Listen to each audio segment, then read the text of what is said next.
ዲጋ ምን ሆነ ነው ለሚዲያ ልታስወጪ ነው በጣም ለሊያው ነው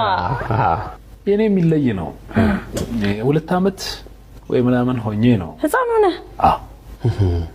ምን ብትሆን ነው እስካሁን ያልጠፋው እስካሁን ያልተናገርኩት ልታስ እንዴ እስካሁን ድረስ ኢንቨስቲጌቲቭ ጆርናሊዝም ሳላይ ነው የሚሰራው አደነግጭም ብነግርሽ ያስደነግጣል ውሻ ረክሶኝ አቦታው በ2 አመት ሶሪ 3 አመት ሆኜ ነው የተጫወትን ከናንዬ ጋር የተጫወትን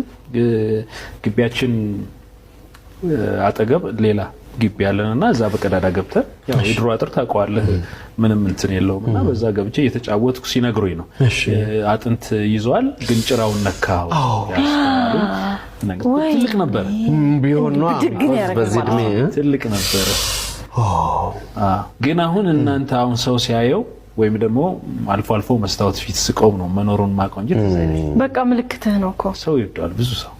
ምልክት እኔም አልጠላው አብሮኝ ስላደገ ነው መሰለኝ ምንም አይመስለኝ